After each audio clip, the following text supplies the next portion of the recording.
This week's Geek Crash Course is brought to you by Kickstarter backer and friend of the show, Josh Bernhard. Thanks, Josh. A new Superman film is on the horizon, and you might be confused about the Man of Steel, his origins, his allies, and his enemies. This looks like a job for Geek Crash Course. Don't you need those glasses to see? Yes. Yes, I do.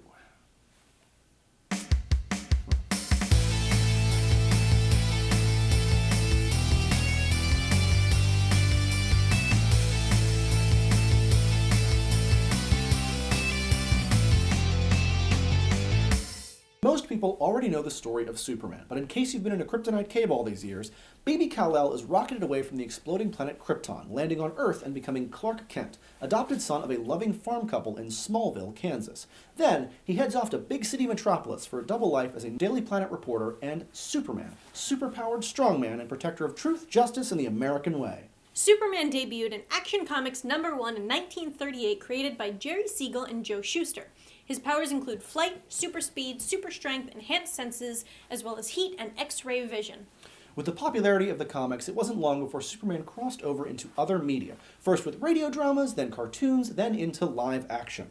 While Superman spent a lot of his live-action time on TV in shows like Adventures of Superman, Adventures of Superboy, and Lois and Clark, and Smallville, the big screen didn't elude the Man of Steel for long. Superman's big screen life began with black and white theatrical serials starring Kirk Alyn, and it wouldn't be until 1978 that Christopher Reeve would don the cape and tights, make us all believe a man could fly in 4 full-color feature films. Superman returned to the big screen in 2006's Superman Returns, which was met with mixed reviews. Now, in 2013, Superman returns again in Man of Steel. Man of Steel looks like it will give a new telling of the origin story, presenting Superman as he deals with the trials of being a superhero in the modern world, and as he faces his first fight with a big baddie in the form of General Zod. Kneel before Zod! Oh. Man of Steel's Superman, Henry Cavill, is the first British actor to play the role. He was actually on the shortlist for 2006's Superman Returns, but lost out to Brandon Routh. Familiar faces in Man of Steel include Lois Lane, ace Daily Planet reporter and Clark's love interest. Perry White, editor-in-chief at the Daily Planet. Dr. Emil Hamilton, a scientist who works with Superman in the comics and who looks to be working with the military in Man of Steel. Both sets of Superman's parents, Jor-El and Lara of Krypton, and John and Martha Kent of Smallville, are also set to appear in the film. As well as big baddie General Zod, who was originally depicted as evil Kryptonian General Drew Zod in the comics. Zod gained popularity thanks to the 1978 Superman and 1980s Superman 2, which featured a bombastic portrayal by Terrence Stamp. He's generally into the world domination business and was sent to the Phantom Zone, a dimension that renders prisoners formless and unaging.